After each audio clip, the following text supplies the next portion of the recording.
Hello everyone, I am Jalak Mehta and on behalf of the LIGO India Education and Public Outreach, I am delighted to welcome you all.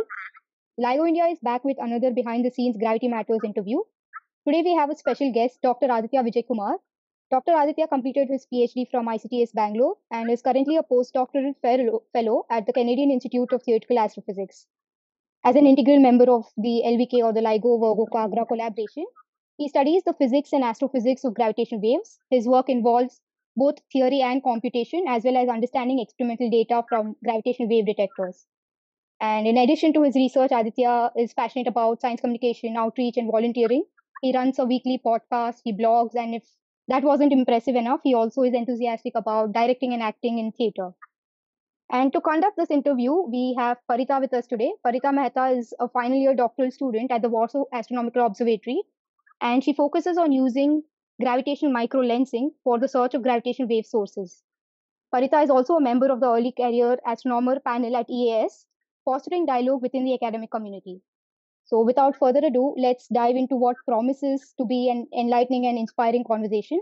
Welcome to the interview, Dr. Aditya. Thank you.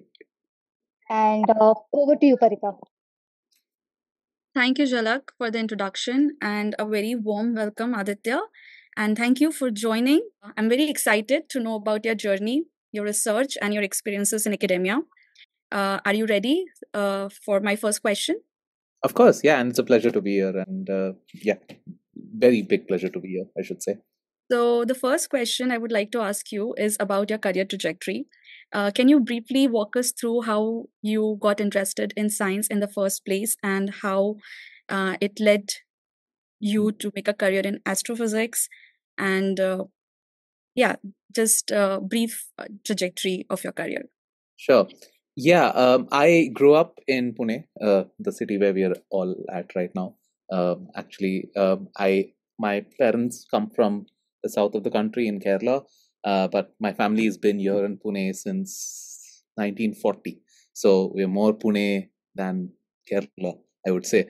So yeah, I was born in Kerala, but I grew up here my whole life, including my primary, secondary education. And so growing up in Pune, actually, Ayuka and other scientific institutes in the city were actually very prominent in public discourse. As in, even if people didn't know where the institute was located, say where Ayuka was located, people at least knew that there is something, some research institute that works on astrophysics or something like that, right? There's another example is the National Institute of Virology, whose one of its offices was right opposite my school, actually. So science discussions were always there in the public discourse. Maybe not in a very prominent way, but they're always there in the backside of people's minds, right? So that, and my family background is that nobody really did science before, say, my generation of me and my cousins started doing science. So we didn't have any exposure from that side, but definitely because I had pretty good science teachers in school, I would say, especially at the 11th, 12th level in the post my 10th standard. So that was a big influence. I think Ayuka's outreach programs, not so much attending the outreach programs, which I also attended maybe one or two when I was a kid, but at least, knowing about the fact that Ayuka did these outreach programs in the city was a big thing, and was actually one of the reasons that I think I'm in science. I think the turning point, though, was in my 11th standard, so 1 year after 10th, whatever, is when Inspire, which is this program of the central government to promote scientific people to get into scientific disciplines, they had a camp for 11th and 12th standard students in the city. And so the idea was that they went around schools and asked, okay, every school should send 2 people who can come and join this camp. And I had no idea what the camp was going to be. But when I reached the camp, I realized that the speakers there are going to be people. I mean, there were 3 Nobel laureates, if I'm not wrong. Okay. And just many, many scientists from across the city. And just for 3 days on a trot, they paid for our accommodation, a stay, our food, everything. And for just 3 days, we were just taken on lab tours, and we just had lunches and discussions and stuff with these scientists one-to-one. And I didn't realize it then, but when I looked back after a few years, I realized that that was really the turning point. I think that was the time that I decided that I wanted to do science. What science, how, etc., I didn't know. So hence I did. I realized that I had a liking to physics, so that's why I chose physics in undergrad. And because IUCAA and NCRA were in Pune, I also ended up doing a few internships at both IUCAA and NCRA. And that's how I got into astrophysics and astronomy. I realized that to do astronomy, of course, you need to have a good knowledge of physics and stuff. But there's another good thing that I realized that you also need to be good at writing code and working with data, which I realized that I was good at. So I think that that realization also made it double clear that I wanted to do astronomy. And then that's how one thing led to another, which I landed up at ICTS, where I did a PhD in this area of gravitational wave astronomy, which the LIGO experiment is all about, LIGO, Virgo, Kagra experiments. And so, yeah, that's how I'm here. That's the long-winded answer to your question. Oh, that's very interesting trajectory. But if I'm not wrong, you are also a trained engineer. Is it correct? That's right. So I was at BITS Pilani, which is a college in this small town called Pilani in the north of India in Rajasthan, where there is this really unique program which is called a dual degree, where you get a degree in both engineering and in sciences. So I had a master's in physics and a bachelor of engineering in mechanical engineering. Although I should say I don't think I would have made a very good engineer at all. But I do think that my training in engineering, and I realized this only like maybe a couple of years ago, is that it gave me a very different way to think about things. And second, it also helped me because my peer group there was a bunch of people who used to code a lot.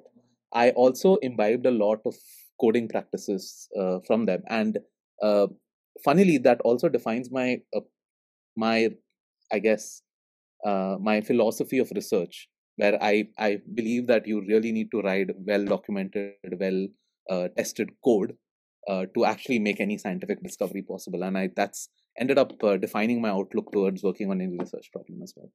Okay, so I was just curious, like, what drove you from like applied sciences to fundamental sciences?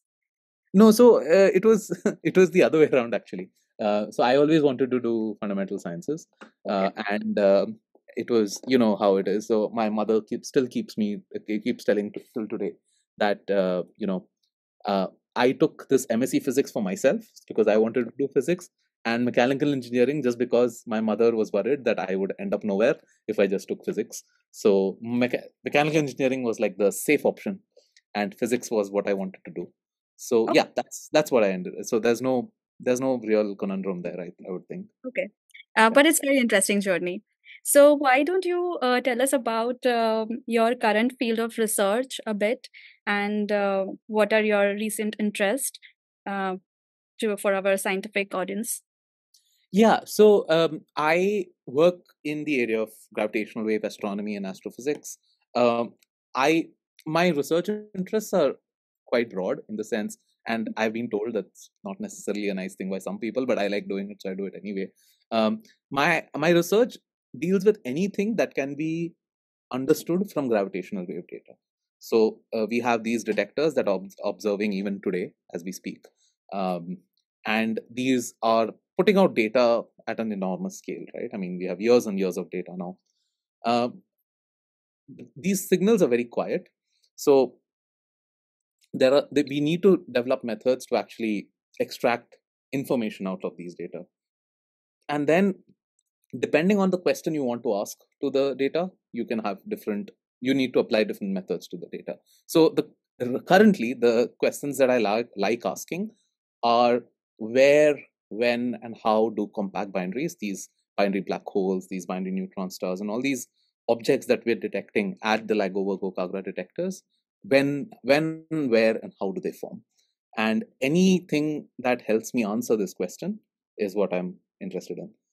So, for instance, one of the works that I've tried to that we have been working on in collaboration actually with the professor at IUCAA, Professor Shashwat Kapadia, is that when you have these gravitational wave mergers in certain environments, say near a supermassive black hole, near another black hole, what that would have a very specific imprint on the signal that we receive from them, namely the acceleration. So the fact that if a binary is going around a supermassive black hole, it's performing accelerated motion, because remember, circular motion is accelerated motion.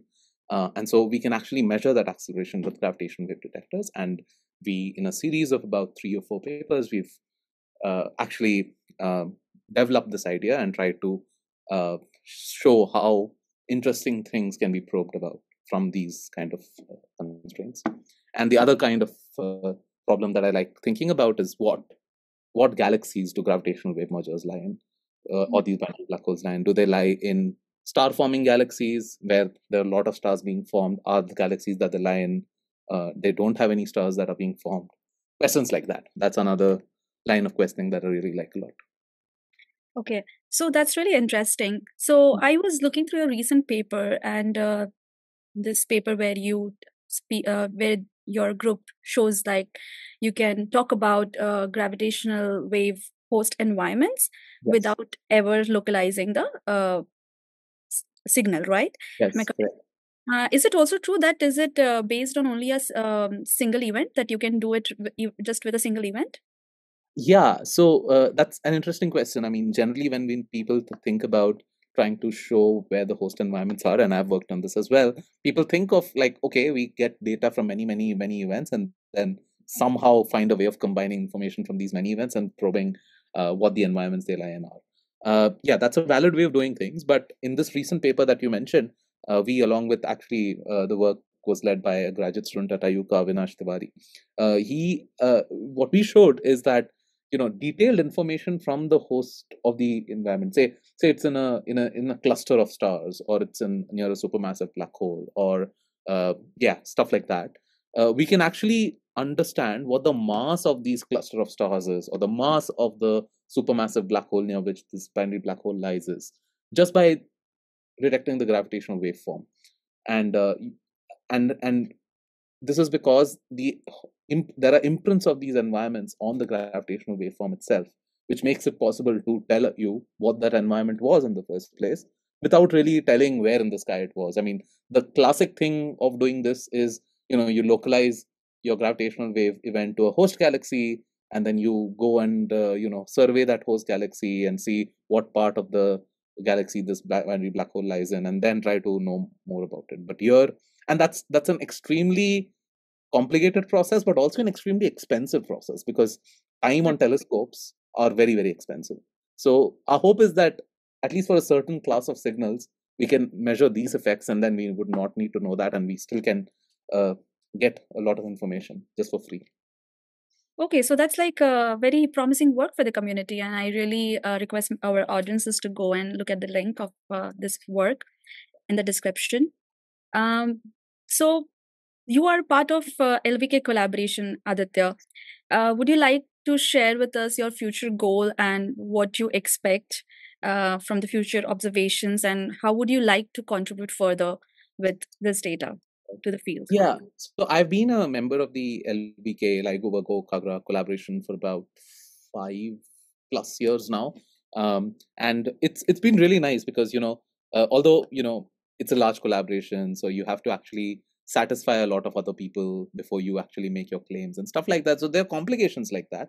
But one great thing is that, unlike other fields of astronomy or even other fields of physics, you have experts as your disposal on the best, on the cutting edge or the bleeding edge of gravitational wave physics, right in the collaboration itself.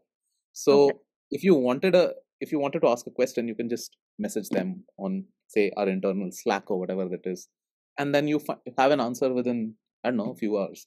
That's a unparalleled level of access, which I don't think a lot of other fields have. So that's been a boon. Anyway, so I think the future of the future observing runs of LIGO Virgo Kagra are going to be extremely exciting. So the way I like to think about this is, when we detected our first event in 2015, almost 10 years ago now, we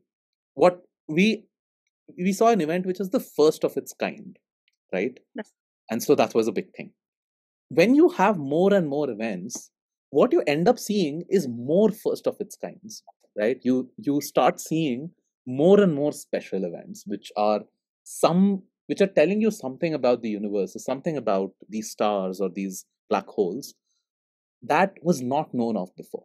I think that's incredibly exciting. And that's why I think the fact that our observing runs are so long and we've been detecting events almost on a like thrice weekly basis, 3 times a week basis, is incredibly exciting. And I think the next few years hold a lot of promise in what kinds of events we can now detect. To me, one of the most exciting things would be to detect, excuse me, what are called eccentric mergers.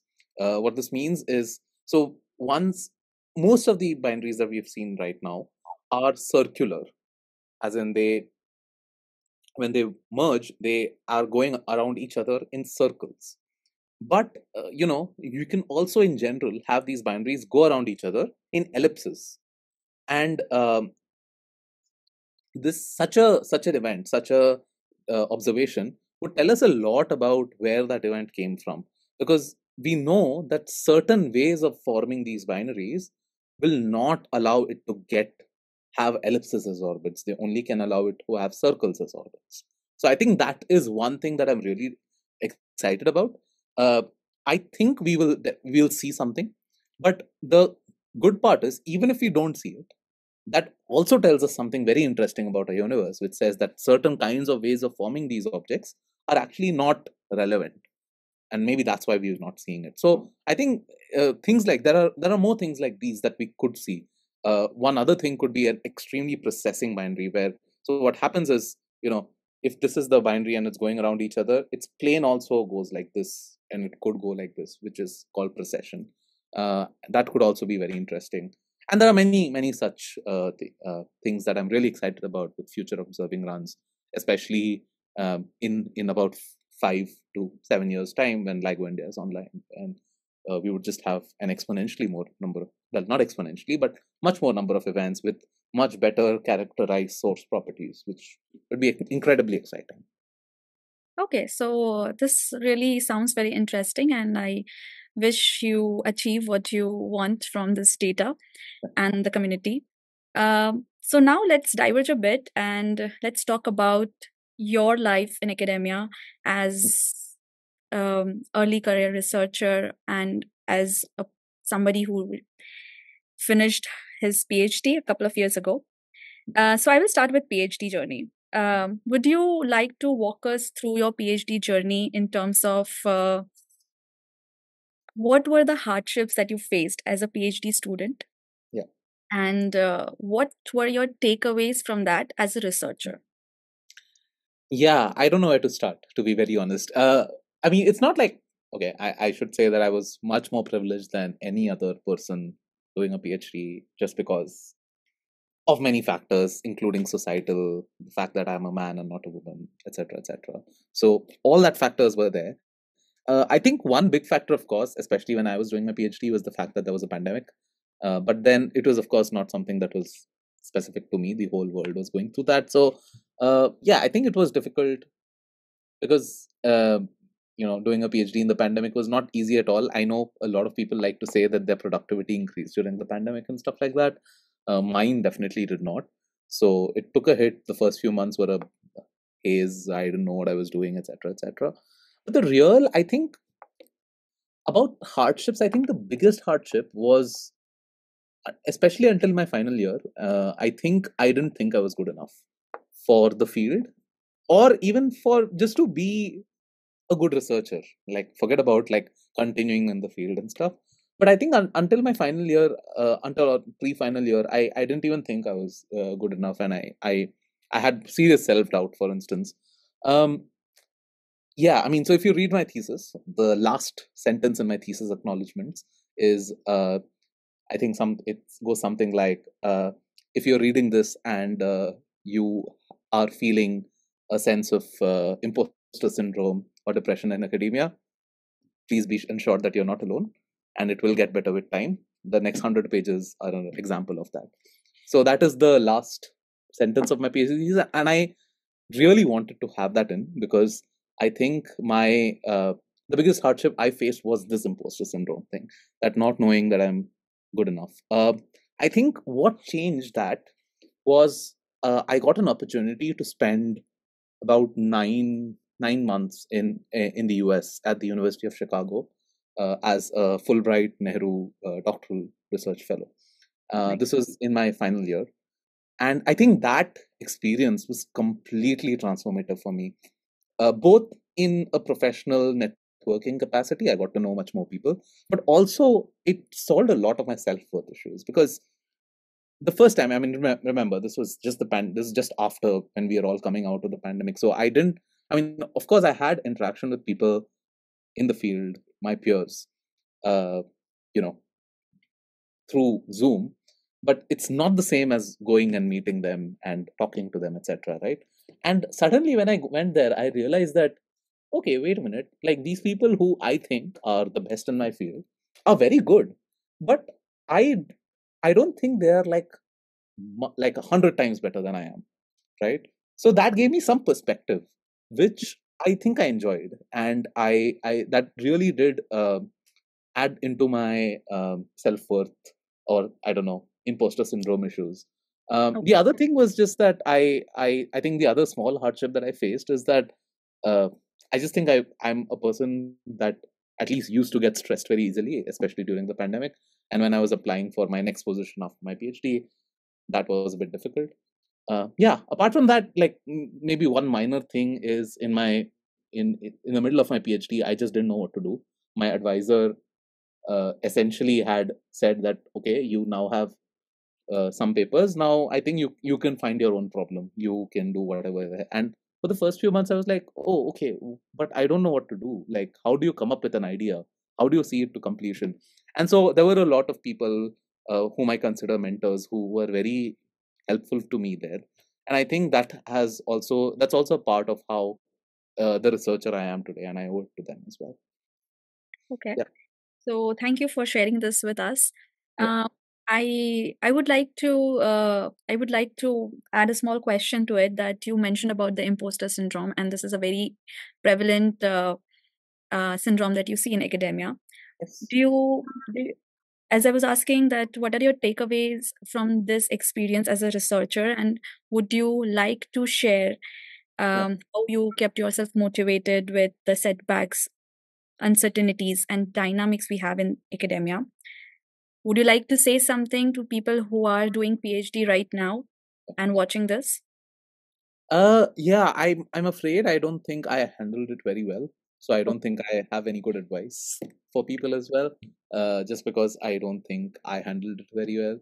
Um, I think I'll just say that uh, for me, I think I was lucky and it got better with time. And as I said, this experience of going abroad and spending some time there, and talking to people who are supposedly the leaders in the field and stuff like that, that did help. So I think one thing, a PhD student, I know there's like financial hurdles and stuff in this, but uh, if possible, I think it is useful to put yourself out there to the international community in more general, but also to the Indian community. I can tell you one interesting thing that I think, which has been one of my key learnings in the PhD, is that I think I made an active effort. One thing that kept me sane is that I made an active effort to communicate the science that I was doing to a variety of audiences, Okay. right? I mean, not just scientists, but also scientists outside my field, but also people who are not scientists, right? And I think, and this is not like just random things that I'm communicating. I'm communicating my own research papers to them, right? Because I mean, especially because I went to a non-physics undergrad, I had a lot of friends who were not physicists, and to communicate to them, to communicate to the public, I think that kept me very sane, because that also, of course, helped my career, and I would recommend it to everybody. I think, in general, in India, we have a culture of not communicating our research very much. I mean, even to scientists, forget about like the public or whatever. Even to the scientists, we don't do a very, especially PhD students, somehow not encourage, somehow don't have the incentive, whatever. But I think it's good to go out there and communicate, because that's actually, I would say, like 30% of the job of the scientist is to communicate their research. So I think that helps a lot. Uh, and so I think these are the things that I would advise people to do. It worked for me. That doesn't mean it will work for everybody. And I clearly understand all the challenges that have these kind of things problems are very specific to people. So not saying this would work for everybody, but I think one advice that I would say is that try to hang in there. Uh, Something will get figured out on its own by the end. Yeah, that's my. That's a very good two advices. One, to communicate your research, and two, to hang in there. Something will work. Yeah. Okay, so now as a postdoctoral researcher or an early career researcher, do you think things have changed for you? Are there new challenges, and Yeah, how do you tackle that? yeah, things have changed quite a bit. I think the good thing was that at least I think towards the end of my PhD, I was already becoming a independent researcher. So I didn't really need anybody. I mean, I still had collaborators, co-workers who I collaborated with and discussed scientific problems with. But I think the point is, I could come up with an idea, I could come up or think of tools to solve it, and then see it to completion. That's the 3 steps of any scientific problem, right? So I think in the postdoc life, what happens is that you are completely, especially I have a what one calls as a fellowship postdoc, which means I don't have a boss really. In the sense, nobody really tells me what work I should do on a daily basis. This I remember. My father is a civil servant. He just retired last year. I remember showing him my offer letter of the place that I currently work at, and he was like, "Why are they paying you?" He's like, "Okay, but what do they expect from you?" I said, "They just expect me to do my research." But that does. He said that doesn't make sense. Why are they giving you money for you to do your research? They would have some experience. I said no. But yeah, my point is this is an extremely freeing academic environment, right? You can do whatever the hell you want, but it also means you can do whatever the hell you want, right? I mean, like you can also it's also you also have to stay grounded and work, get things to complete, etc., etc. So that balance has been, I won't say difficult to maintain, but sometimes tricky to maintain. I mean, you don't know what you should be concentrating on, etc., etc. So yeah, I think that is the biggest change, that there's no boss really, and I just do what I want to do. But that was also meant that it takes a bit of time for everything to come together, and at some point you start feeling the pressure. Ki, "Arey, there's nobody watching over me, so am I doing the right thing?" But yeah, but then I'm fortunate enough to have very good mentors who I can fall back on, and if nothing, at least have a conversation with them, and not if even if not I'm not telling them the fact directly that I'm going through such problems, at least discussing science with them increases my confidence. So yeah, I think that's been the biggest change for sure. That's wonderful. That's a very candid answer, I must say. So, what do you believe are your major achievements in the field so far? I it's very tricky to. I mean, I think a lot of science is measured in when you look back at it, let's say 10 years down the line. So it would be really presumptuous of me to say anything of this kind right now. I personally, so in my PhD synopsis seminar, I was asked exactly this question, but in a different. Well, this question is phrased slightly differently, which is, what paper of yours are you the most proud of?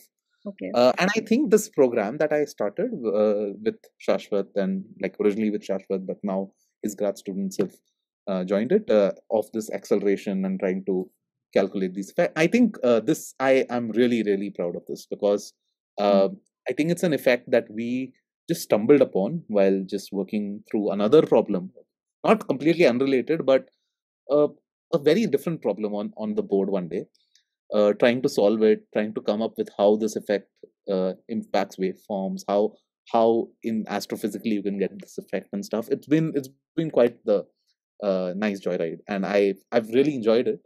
And I think this, at least if you ask me which project has given me the most personal satisfaction, it would be this, like, or this line of research has given me the most personal satisfaction. Apart from that, I think this other in a couple of other papers, I think I've given this sort of framework was how to think about the hosts of these binaries, host galaxies of these binaries. And I think those are topics which a lot of people, I mean, people knew about it, but people, because it's like a cross-disciplinary effort, because it borrows ideas from galaxy formation and gravitational waves.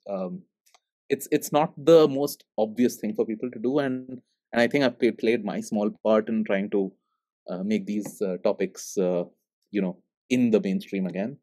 So yeah, that's another thing. And I think one interesting result, which I just had a seminar about an hour ago, is this thing that when you try to measure the Hubble constant, the rate of expansion of the universe with gravitational waves, um, there are some assumptions that you make in the data analysis about the kind of galaxies that these come from.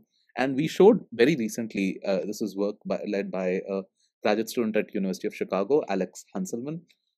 We showed that if you get the hypothesis of what galaxies these gravitational wave events lie in wrong, then you get your h naught, the rate of expansion of the universe, wrong, and not wrong by say +1 ±1, but like ±10 or ±100 and stuff like that. So it's a really bad bias, which we managed to show very recently. Yeah. Okay.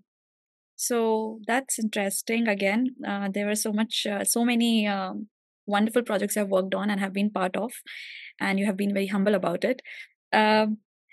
Okay, so now I'm going to ask you a question. Perhaps I'm not sure if you would like to answer it or not, but I'll still go and ask. You have been in academia for so long. I'm sure there are a lot of pros, but what are the cons? Yeah, I have actually thought about this a lot. I will add there has to be some cons. How this pros and cons balances out for you? Yeah, of course. Yeah. So coming back to your question, I think I've thought about this a lot ever since I made the decision to do a PhD to even now, actually. So I think the most basic thing, I think, is I am a big believer in, like, wherever you are or whatever you're doing, you should prioritize personal happiness more than anything else. And I think, especially for scientists, I think it's doubly important because we know that academia is not the most well-paying of jobs, right? I mean, I can say this with no uncertain terms. All my batchmates, I went to an engineering college, pretty popular engineering college, I would say, and all my batchmates actually earn probably much more than I do, right? So of course there's that peer pressure, the fact that academia does not pay as well as other fields, although I think it pays okay, but of course not as well as other fields. So that thing is there. I mean, so the fact that you get paid less, it becomes doubly important to actually be happy at what you're doing, right? Because I mean, I thought of this thing at some point in the past 3 or 4 years, that academia is the worst place to be unhappy at. Because if you're unhappy and you're not well paid and you have this, I mean, frankly, it could be a stressful working environment, right? So yeah, I mean, so I think I think one general advice to people, or at least the way that I lead my life, is I prioritize personal happiness by everything else. And that personal happiness leads to the fact that I'm okay with the cons of academia. The cons of academia being low pay and sometimes stressful work hours, and I think there's also, of course, there's rampant sexism in academia. There's rampant, I mean, it's a lot of racism in academia as well. So all these are problems. Of course, sexism doesn't really impact me that much, but so these are problems, and but I would like to think that at least these problems also exist in other fields in some form or the other. Maybe it's not as much as it is in academia. Maybe it's much more than academia. I mean, for instance, we know of a lot of fields where sexism and racism is much more rampant than in academia. So there are, of course, those cons and stuff, and also the fact that academia is such a deeply hierarchical system, and that people above you actually have a lot of power on what your career is going to turn out to be. These are a bit of cons, but I think the pros itself, I think the main pro is that if you're successful to solve a problem to completion, then you're literally the first person to actually look at the result, discover some small thing about our universe, which in itself is a big achievement, I would think. Like in just zooming out and looking at us as a species, human species, I think it's a big achievement to be able to even do something to advance the frontiers of human knowledge. So I think that's the biggest pro. And yeah, I mean, for me, as I said, the fact that I'm happy at doing what I do is the biggest pro for me, and that outweighs the cons. And if at some point that stops being the case, then I'll have to think whether academia is the right place for me or not. However, right now I don't see it happening very soon, at least. Okay.